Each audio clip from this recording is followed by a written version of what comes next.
So El Anatsui is, he is one of these rare exceptions in the collection in that he's an artist from Ghana who spent most of his life in Nigeria who wasn't educated in a Western university, right? His career has really been grounded in West Africa until he hit the international exhibition circuit. He sort of got pulled into this, but he is one of a handful of artists who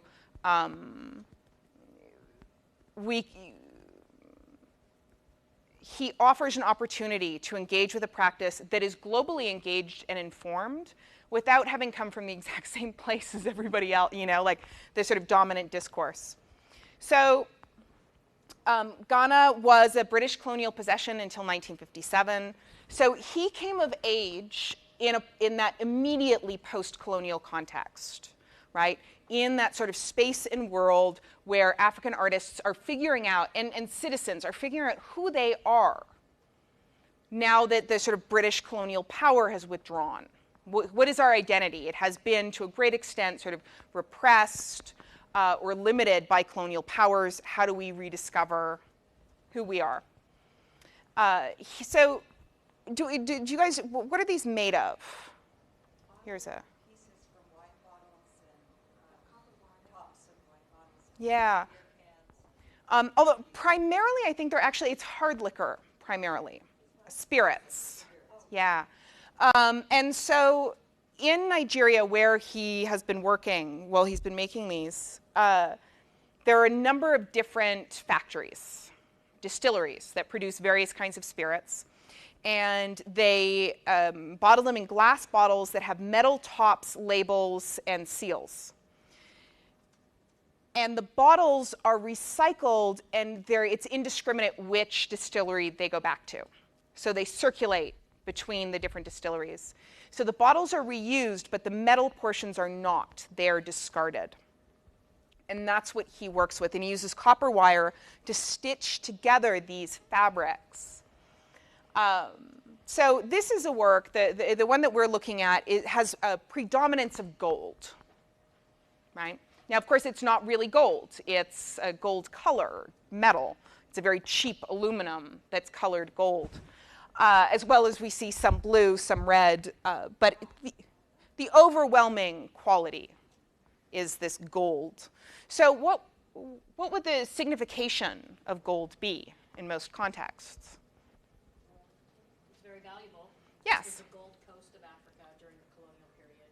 That was one of the primary materials that they were trying to get out of Africa was gold. Okay, so there is this, gold is a part of the colonial history, but it's also tied to a sense of sort of royalty and lineage within local cultures. So in the same way that gold has a meaning that's both tied to sort of colonial forces and to local traditions, this is also the case with spirits, with alcohol. So traditionally, whatever is being consumed, whatever alcoholic beverage is being consumed, a portion of it would be poured out onto the ground in sort of to honor one's ancestors. So there is this very traditional role for alcohol, but also alcohol played a substantial role and often quite disturbing role in colonial actions and activities.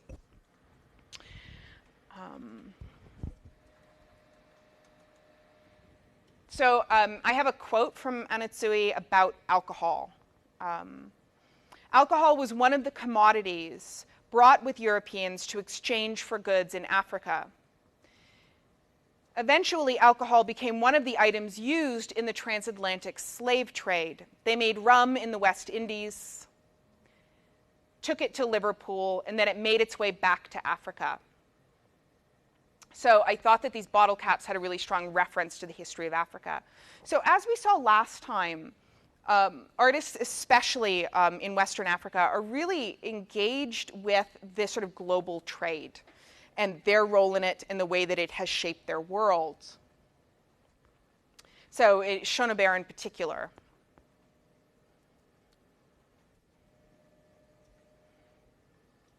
So this is it's a piece of fabric, or is it a sculpture? So, I mean, this is the thing, and this is something that it was on the Khan Academy website that I thought was interesting, that they had drawn from the Smithsonian curatorial approach, where one of his works was shown in the modern contemporary sculpture area, and one of his works was shown as a piece of craft in the African art section of the museum. So it was presented in very different contexts. So how do we negotiate that? How do we read this object? How do we need to identify it as art or craft? How do these two fields relate to one another? So you guys are probably familiar with like the Renaissance workshop. And a patron would pay a painter in Florence more if they did more of the actual painting instead of having their workshop workers do it, right? Your time is worth money. And then we have this long period of modernism when, like, you have to do it yourself, right? But we've seen a very rapid return. Really, we see the sort of moment with Andy Warhol and his factory when he hands off production to his team of workers at the factory. And sometimes we're like, well, he told them what to do. Other times he's like, oh, no, I just said go make some paintings. And they went and made some paintings, and he signed them, or sometimes his mother signed them, or sometimes they forged his signature. So we see the reemergence in the 1960s of factory models or workshop models, where the artist is the person who directs the labor. They don't actually necessarily have their hands on themselves. Now, so that's one end of this sort of craft art problem, right? Whose hands are in there? Who's involved? But one other end of it that you were getting at initially when we started is this sense that the distinction, the hierarchy between art and craft is a very European thing, right? That is a distinction and a set of values that is culturally specific rather than universal. So artists in a global context, yeah. It emerged out of European culture, and it spread, right? So it originates in Europe, and we see it dominates in the US and American culture. And it was a part of the colonial cultures all over the world. So artists in Nigeria or Ghana, they are working under conditions where for a very long time, for generations, the values have been set by a colonial culture that these are different, that said these two things are different, we separate them. Anatsui cannot pretend to live in a world where those hierarchies don't exist, right? The dominance of European culture globally has ensured that they exist, but he can refuse to embrace them or to justify them or naturalize them. You can see, I know you're going to make these distinctions, but I'm going to develop a practice that challenges them, that makes it difficult to hold on to them. And I'm going to do that in certain ways by reaching back to historical practices, pre-colonial historical practices. Yes? So my question is, I haven't seen anything else by him. The very fact that he's saying this is a cloth is he's purposely making it empty. Because cloth would be considered one thing, but this sculpture is another thing. So is his other work, does it introduce that duality? He has a lot of these. These aren't the only thing he makes. There are other sort of more freestanding sculptures and walls, but he's made tons of these objects, which are cloth sculptures. Oh. Yes, and we have a little example that we can look at. You had.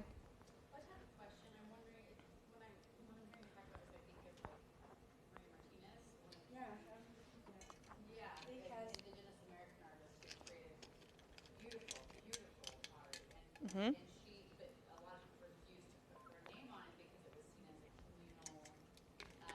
Well, it was hard for her to put her name on it. In fact, she started putting her name on it to kind of bring, or put everybody's name on it, or put her name right. on the neighbor's name. Uh-huh. Yeah. So I'm curious, like for him, is this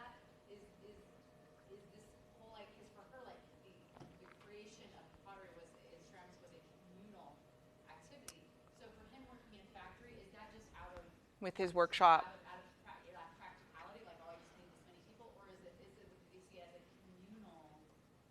That is a really good question, and I hesitate to answer it, partly because I feel like I read something about it, and I don't remember exactly what it said.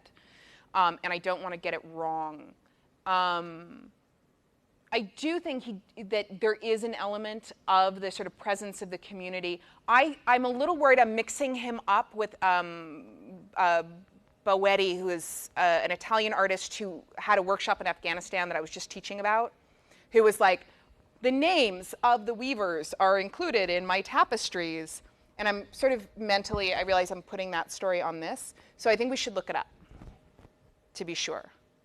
And Ai Weiwei is another good example of this that we'll be looking at, where he's working with a workshop.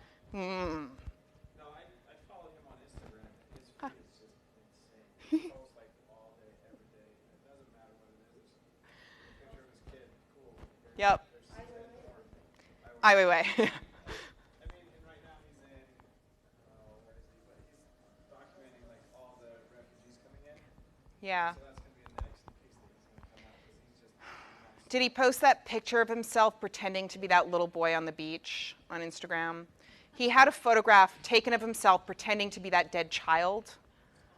That, yeah, and people are really kind of calling, like, that's, yeah, come on. He really, I mean, we'll get to him, and I can go on about him for ages because he's a super interesting case in terms of public persona and celebrity and politics. And Anatsui seems to have a much more sort of modest practice. He makes objects, he works with a community, he teaches, he sends the objects out there, whereas Ai Weiwei's career has been so public. Material culture and tradition, it's worn by both men and women in sort of very traditional styles. Generally worn as a sort of festive dress. My understanding is that it's currently worn. That it may have been the case once, but currently men and women wear it to festive occasions. Men in a sort of toga, and women, if I recall correctly, in a sort of two-piece costume. You may know more about it than I do. No, Do you want to? I had read that only men wove it. Okay. And it was woven for a person of great stature in the community. Okay.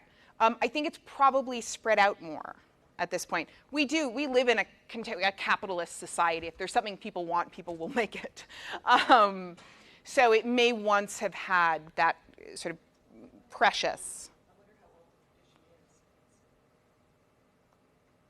is. I'm sure we could find out. Google will tell you. Yeah. Wonderful, beautiful Google will tell us the entire history of it. So he's sort of conscious of and engaged with the history of kente cloth.